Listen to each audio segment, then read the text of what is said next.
So I thought I'd make a little bit of a video about my MSX. Now, I got this MSX probably sort of the end of last year.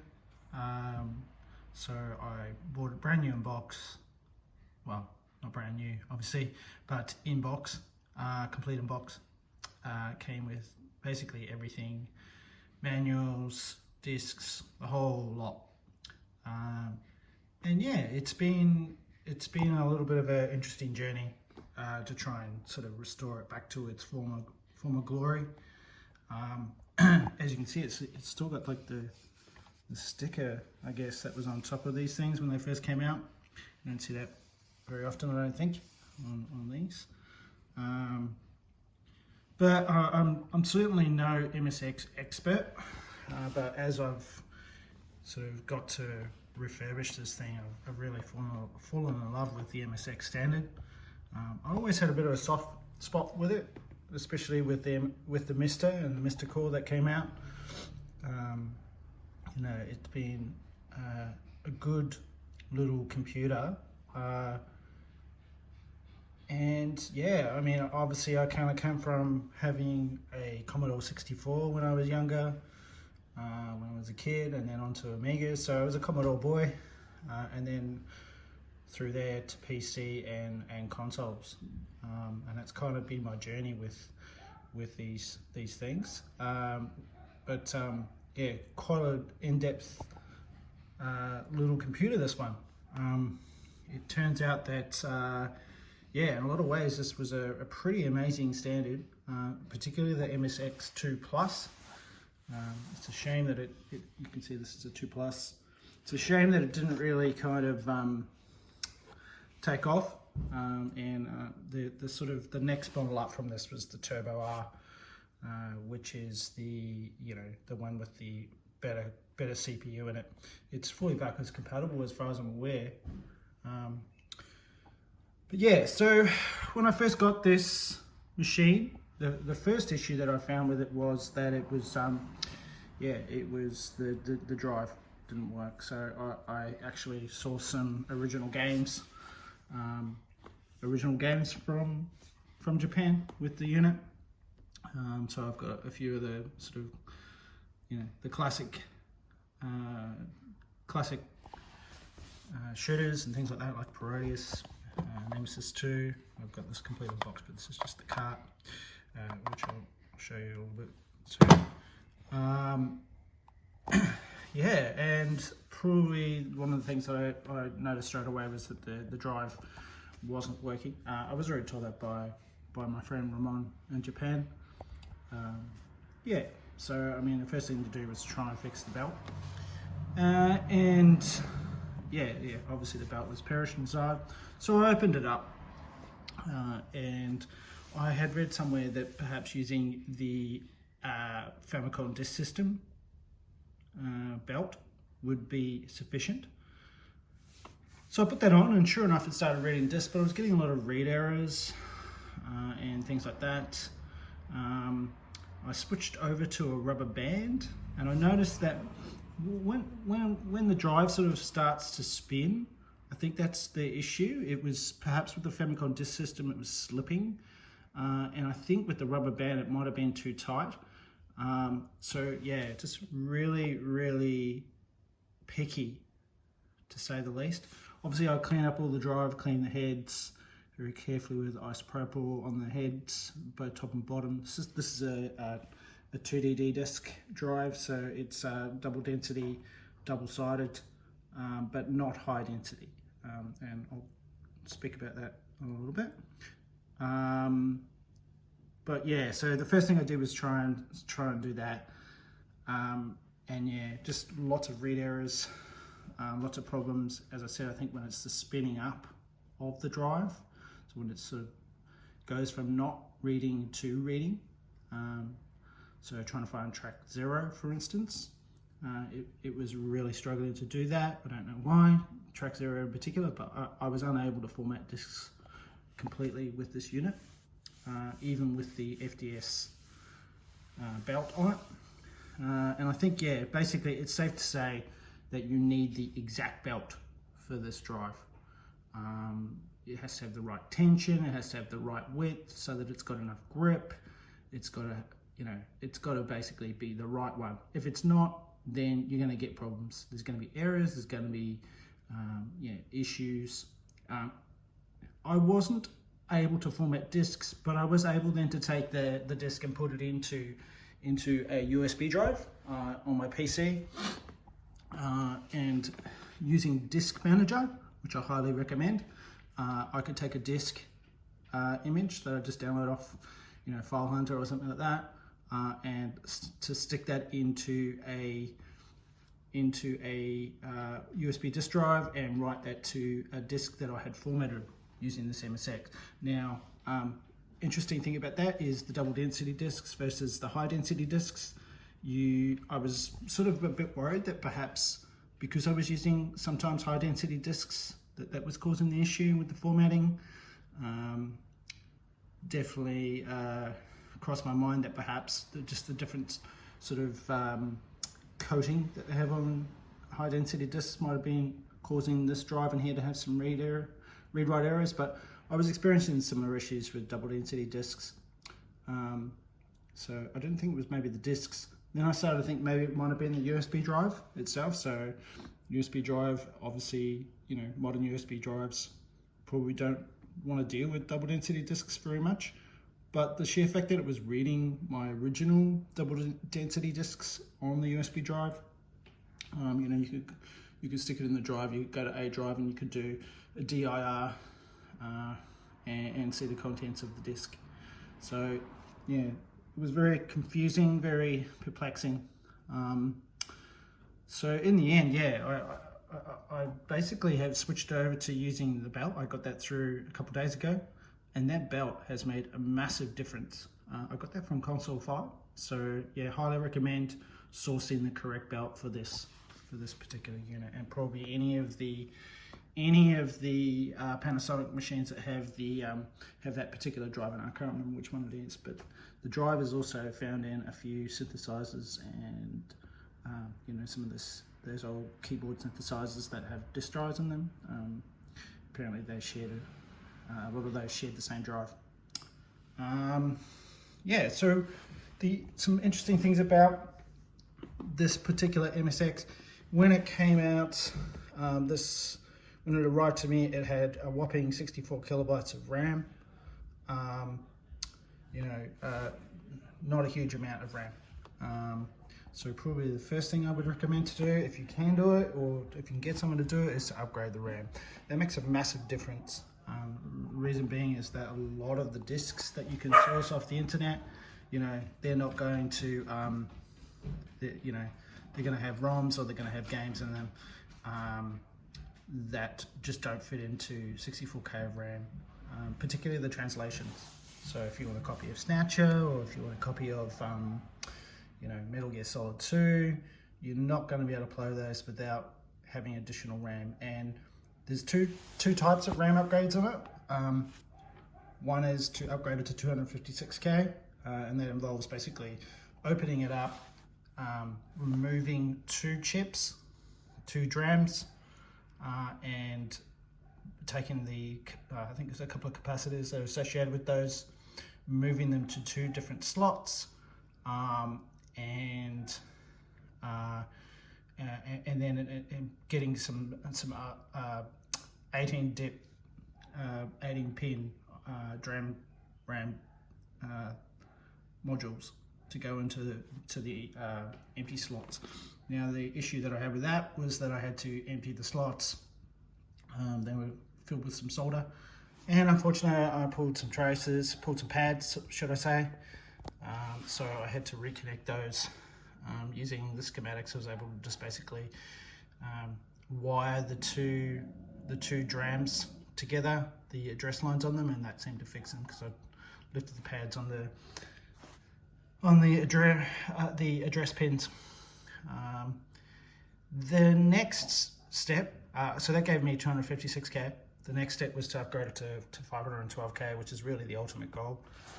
Half a megabyte of RAM. And yeah, so to do that, I found Obviously when I ordered the RAM, I ordered them from AliExpress, and they came through and they seem to be all working. I just ordered them in a block of 10, I think it came in. So I've got some left over. And yeah, the next upgrade to the 512K RAM, you have to piggyback the drams, which is kind of tricky, particularly the soldering, and getting that soldering to be perfect on those pins. You have to leave one of the pins, I think it's pin 17, I think that's sort of like a chip select or something like that. And then you must connect both of those pin 17s on each of those drams through to a particular pin on the main chip of the MSX. That's a bit scary. You're going to lift a pin, you've got to lift one pin and you're going to move it to touching 5 volt on another pin after connecting a trace. So yeah, it's quite an involved process. It's not something I would recommend the novice soldering person. I did a lot of practice beforehand. I had an old board that I just basically used as a guinea pig for testing my ability to lift pins. You know, we're talking, it's not the finest level of pin, you know, in terms of size, but it's still pretty fine. So yeah, you kind of need to have some practice, know what you're doing. There's plenty of videos on the internet show you how to do it. I just sort of followed something like that, but yeah, developed my own little technique, and I proved to myself that I could do it several times, and yeah, no problems. Yeah, so basically, let me just show you what it looks like when I reboot. Yeah, so you can see our 512K of RAM, which is great. So, and yeah, you can see that the disk drive is working perfectly. That's all good. So, other things that are interesting about this WSX, it has a sort of flashing light here, you can see. It's actually a turbo fire option. You can turn it off and on. You can, and this is probably something a little bit interesting.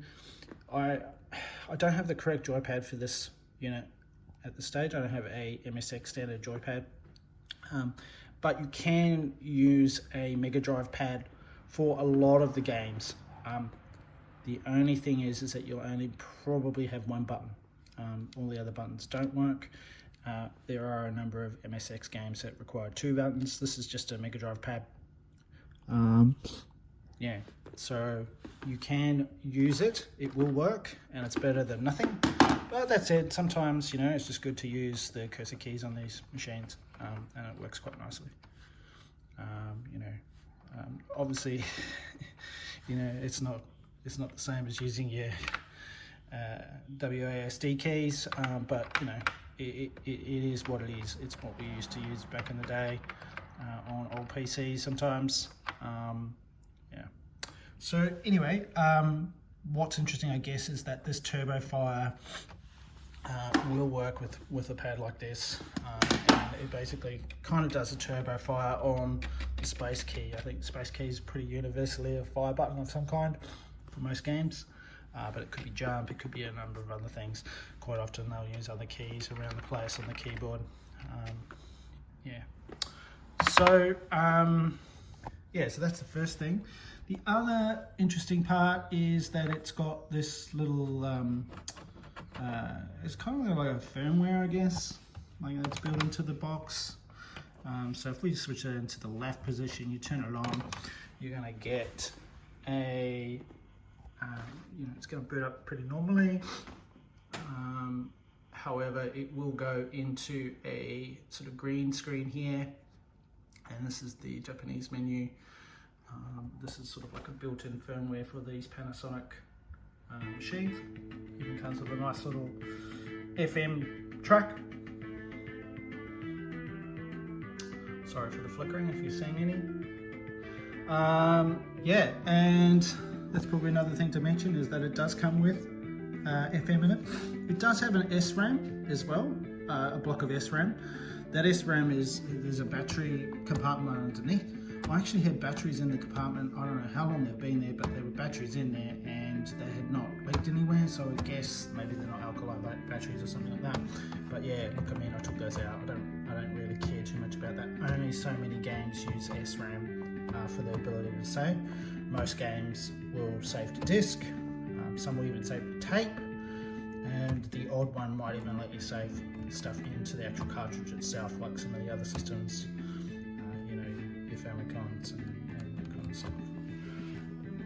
Yeah, so next to that we've got a reset button, obviously. Now the MSX standard, the MSX2 standard in particular, has like 2 slots. So this is slot 1, and there is another slot on the back of the unit as well. If you plug a cartridge into either slot, it will boot. No matter what you do, it will boot, unfortunately, which is a bit annoying because yeah, there's some tricks that you can do with SEC games in particular. That yeah, it would be nice if there was a switch that you could disable the booting of the car. I may add one of those switches at a later stage.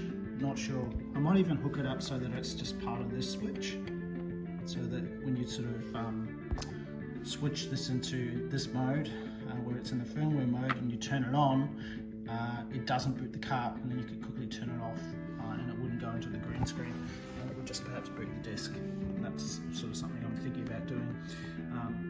Yeah, the other tricks are that you can, to disable the carts, you can, I did try this, to actually cover up pin 15 on the cart, on the back of it. There's like, I think it's the 15th pin from the right, or maybe, no, it's the 13th pin from the right, and that's address line 14, I think, or pin 25 on these carts.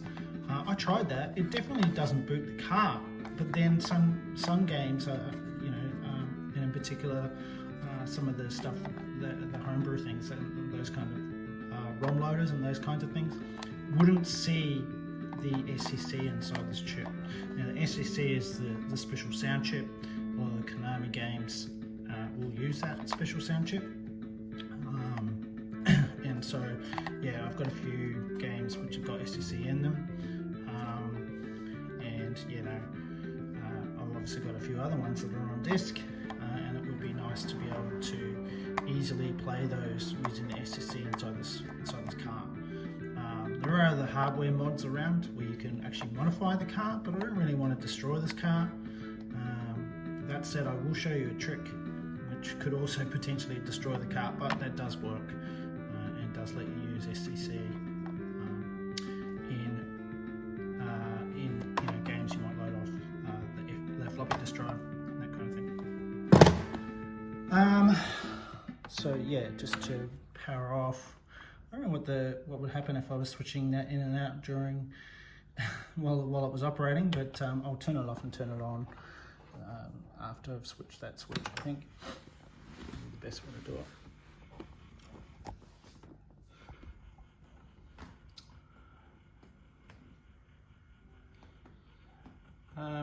So some other things that I've found. Oh yeah, there you go. It's actually gone into 20 column mode or something like that. I don't know why it does this. This could be something to do with the SRAM maybe. I'm not entirely sure. I think perhaps that in the firmware that it might keep a clock. Yeah, there might be a clock that it uses, and maybe the batteries keep that clock as well. Maybe that's another thing that the batteries can use. But yeah, look, sometimes it just goes into that mode. The best thing to do is just turn it off, turn it back on again, and it'll probably go away.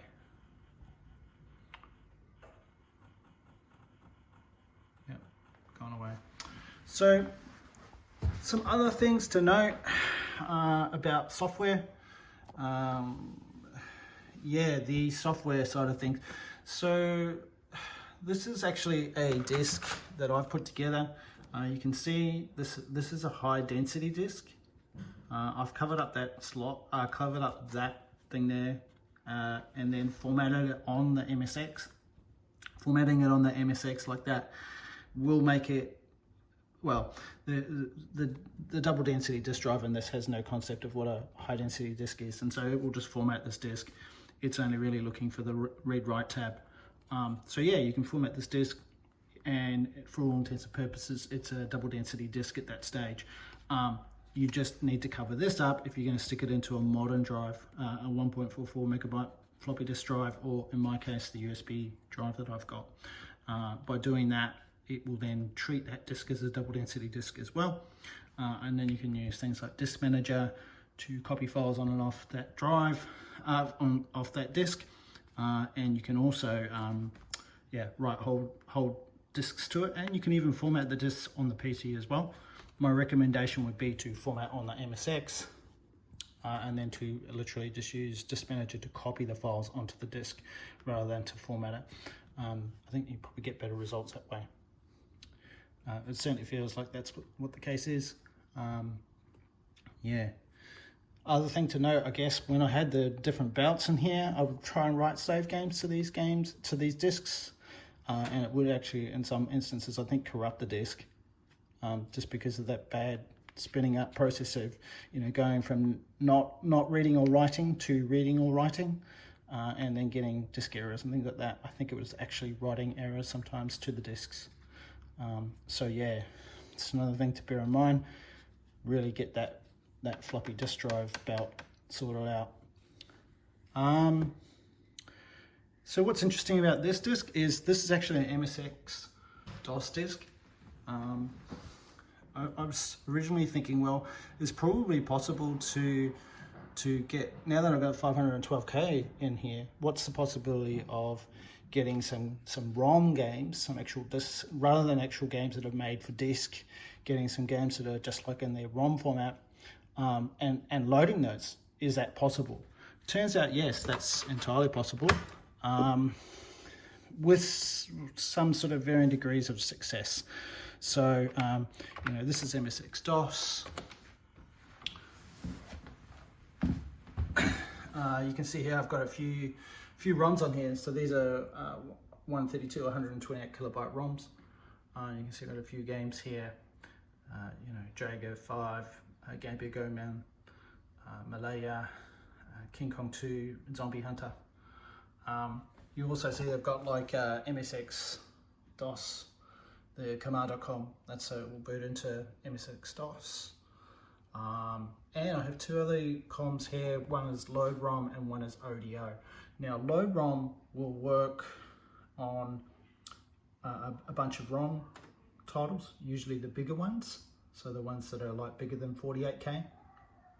And ODO will actually only work for ROMs that are lower than 48 kilobytes. And yeah, usually, obviously I would prefer to use Loadrom to play these games, but yeah, look, that Loadrom doesn't always work. Some of the older MSX games, so the MSX1 games don't seem to work on Loadrom, and ODO does work. Yeah, so in this case I've just basically made a disk where I've got the MSX DOS, command.com, Loadrom and ODO on it, and then I've just copied it across a few ROMs. And these ROMs I actually test on my emulators. So just using like web MSX to do some testing and prove that this disk, when I load up Loadrom and try to load the ROM, that it actually works in the emulator. And I catch it that way. So if it doesn't work in the emulator, it's probably not going to work on a real MSX. And so yeah, these games here I've tested and proven that they work in the emulator. Not every game that I've tried has worked, and in fact some of the better games that I've really wanted to work haven't worked. So but still getting a lot of games that do work, and some of the bigger ones. Jago, for instance, that's it's a pretty primitive game. I was looking at a copy of that in Japan. That's at least $500 for a copy of that. And it's not a particularly great game. The other benefit of using these ROMs is that you can get the translated ROMs as well. So that Jago is sort of like a role-playing game, and yeah, it's possible to get a translation for that, and then to use Loadrom to load that up, and it will work. Yeah, and the same with Zombie Hunter. Like, that's a pretty expensive game, and just not particularly good.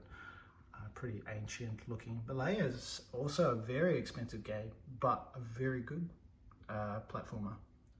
Yeah, it's almost up there with, well, I wouldn't say it's probably much better than a Famicom, but you know, it's certainly got a lot more color. And yeah, so maybe we'll try and load that up now. So if we just go Loadrom, you can actually put in the name of the ROM if you want to load it directly, or you can just press Loadrom.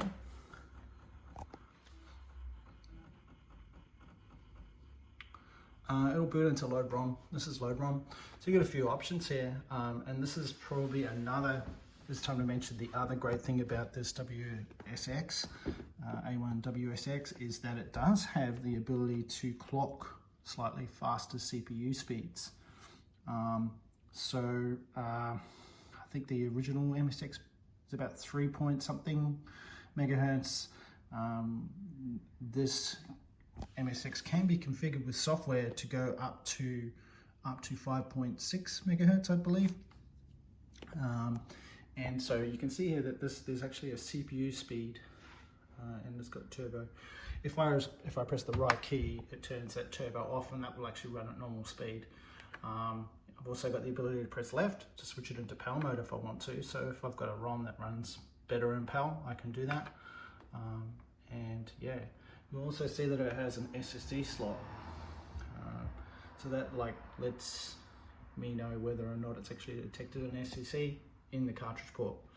And again, you know, that would be great if I could do that with this easily. But yeah, there is a trick, and I will show you that in a second. But yeah, let's stick it in there. Let's put on turbo. And we'll load up Malaya. So yeah, it detects the different type of mapper for the cart. So that describes how the cart, I believe that describes how the ROM itself is kind of interleaved in memory. And yeah, this is Malaya's treasure.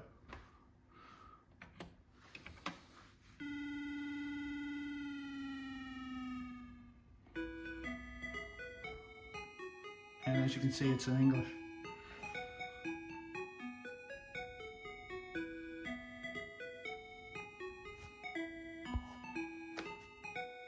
Which is really cool.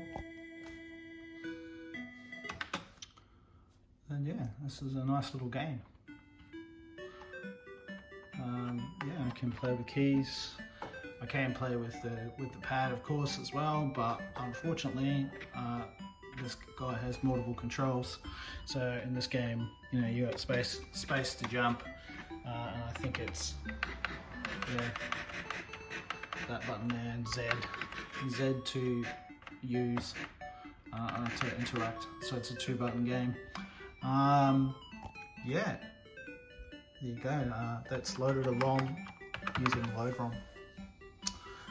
As I mentioned, you know, some of the games will only work in Loadrom and won't work in ODO, so only games that ODO will load will be anything less than 48 kilobytes, and Loadrom will only work on games, you know, some of the other games that ODO won't load, and then again, as I said, sometimes both loaders won't work.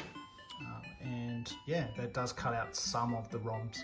I've already made like 2 discs using Disk Manager, and you know, I'll just find the other disc here. So here's another disc that I've made. Put that in the drive.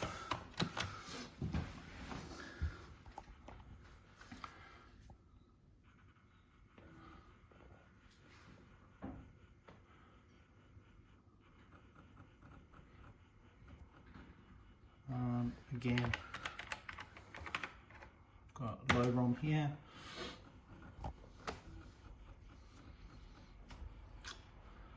This has got a few smaller games on it, so a couple of 32K games. Again, those games will, I think some of them will only work with ODO, but what have we got here? We've got, oh, this actually got King Kong 2 on it as well. So oh no, that's not King Kong 2. That's actually a copy of King's Valley 2. So yeah, that's probably worth looking at, just to go through the SEC thing. So yeah, and then some of these don't work in Loadrom. So there's a Vampire Killer, so Castlevania. This is Metal Gear, the first Metal Gear. It took me a while to track down a working ROM of that game that was in English. And yeah, you've got different speeds with the CPU. That makes a bit of a difference in that game. It removes quite a lot of the slowdown, which is good. And then these small games are actually some of the stuff from MSX Dev that I've put on disc. Yeah, the MSX Dev stuff's, some of it's really good. I really like this BDG game. So I don't know if that's going to work in this. Let's see if it loads. Yeah, it does. So this is just one of the MSX Dev games that I've downloaded. But yeah, so if we boot in, let's try and find a game that doesn't work in Loadrom.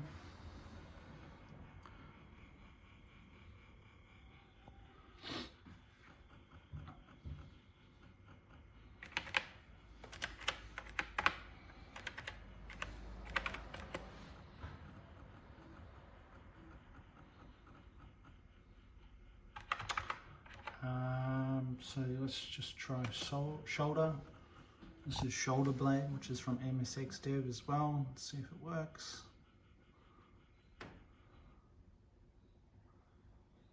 No. So that game does not work on Loadrom.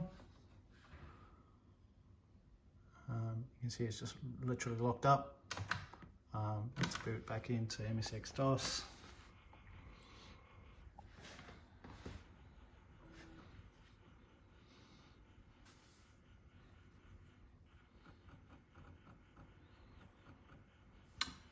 And if I go DIR, so yeah, it's basically like a version of MS-DOS. If I go ODO, which is the other ROM loader, and then go shoulder .rom,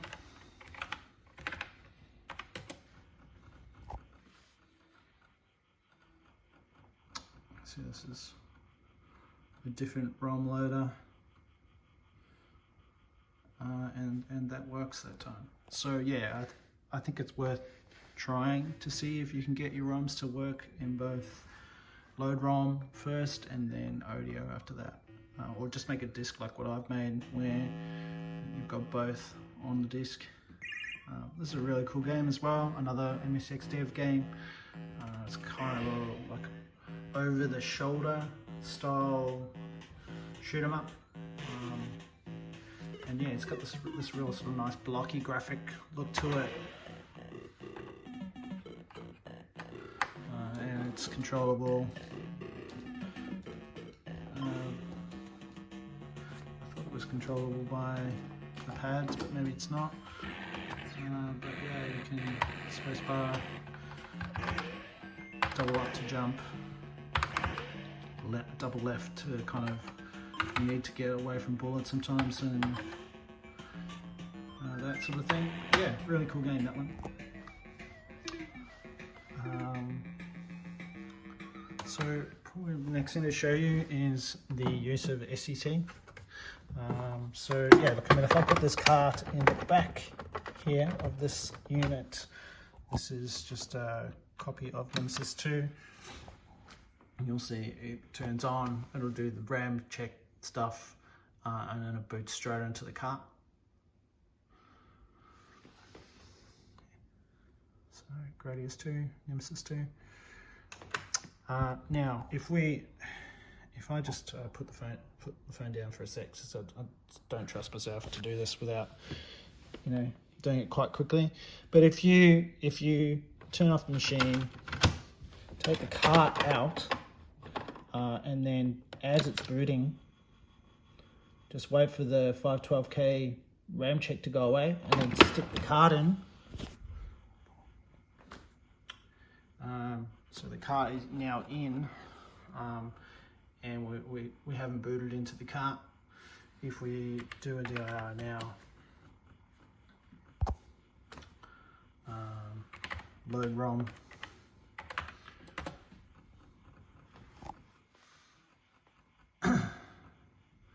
you'll see that it now says that I have an SCC and slot 2. So a game like, say, Kings Valley 2,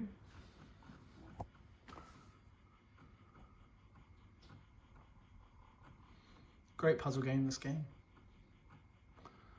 Quite an expensive game still, $200 I think it is at the moment. But this game does have SCC capability. And with that cart plugged in, it's now using the SCC off that cart.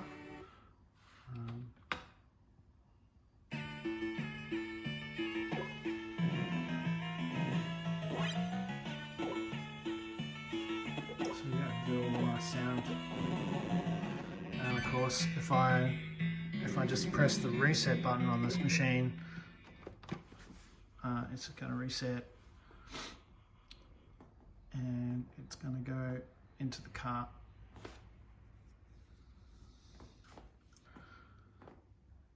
Yeah, so that's kind of the way that works.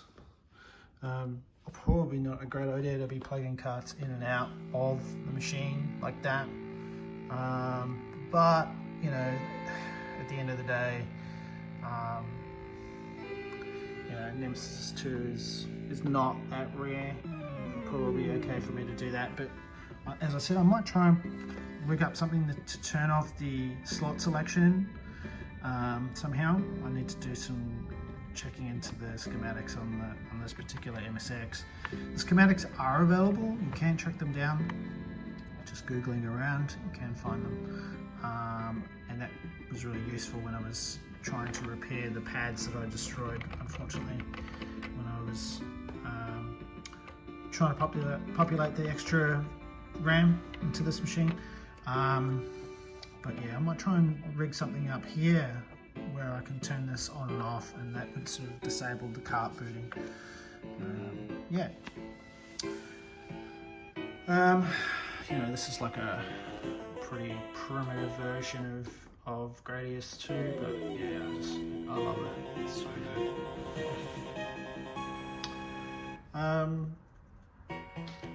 Probably one of the other things to mention, yeah, so the MSX2 Plus does add a bunch of stuff.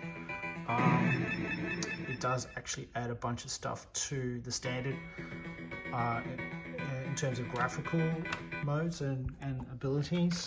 So the MSX2 Plus does have smooth scrolling, and smooth scrolling that doesn't require too much CPU. So yeah, just something cool about it, I guess, is that yeah, some games take advantage of that. Not many though. So yeah, let's take that card out. So yeah, some games do take advantage of that, some don't. And you know, a lot of the older MSX1 games, like this is an MSX1 game, don't take advantage of that. So it's got amazing music, but the graphics not so great. One other thing to know, I guess, is that when you turn on an MSX without a card in and without a, you know,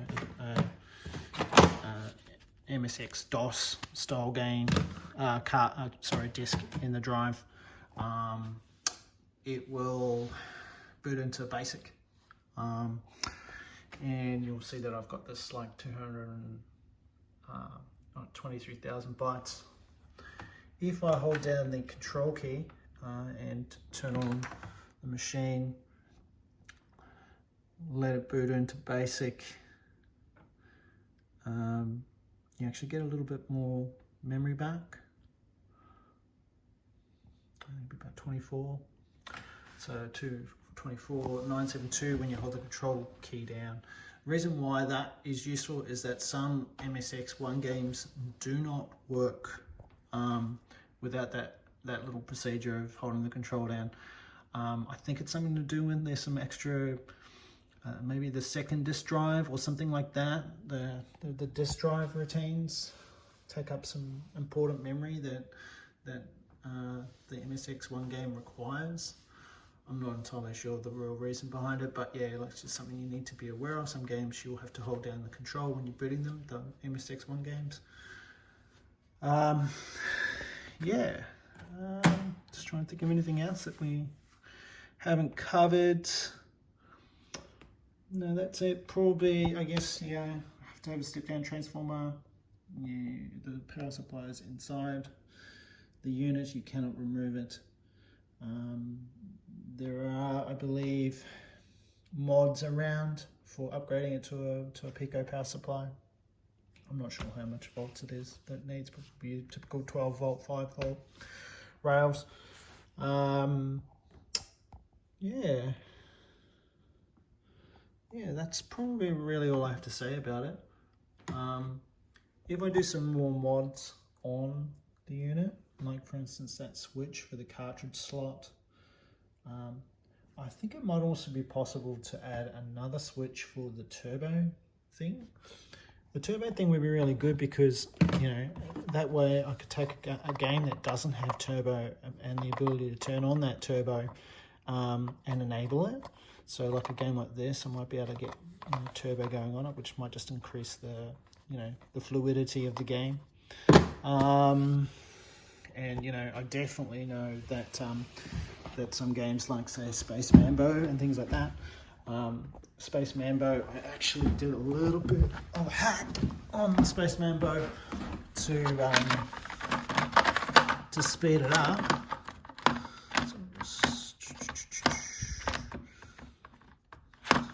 Space Mambo.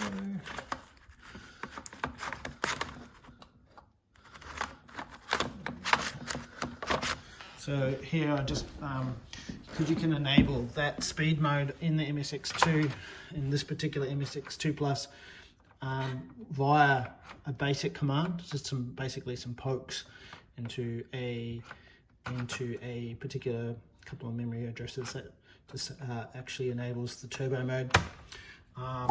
So yeah, if I compare this version of Space Mambo to my cartridge version of Space Mambo, this one definitely runs smoother and it has a lot less slowdown. But of course, it doesn't have the MSX sound. Sorry, the SCC sound. You can see that the game's, I've just got some Spanish written here that's saying that it's looking for an SCC in slot 2. And I could do that slot trick, and I've proven that that slot trick actually works with this as well. But yeah, like look, if we press the space bar,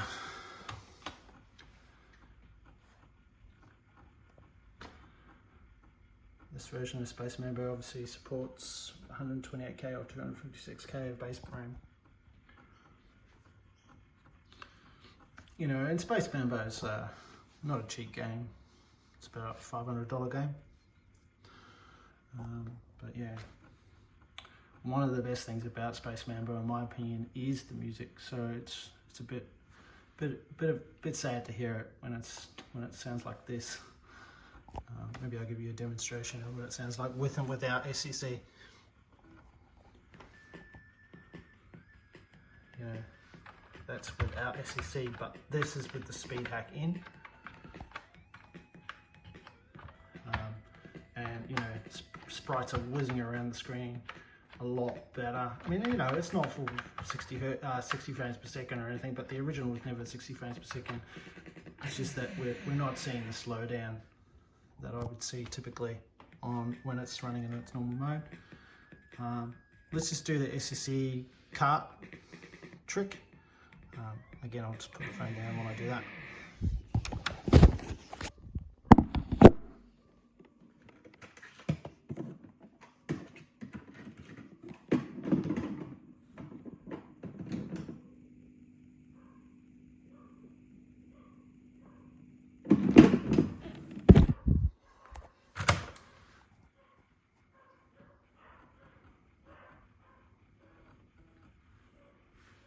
Okay. So I've got the cart in the back, and we're booted in.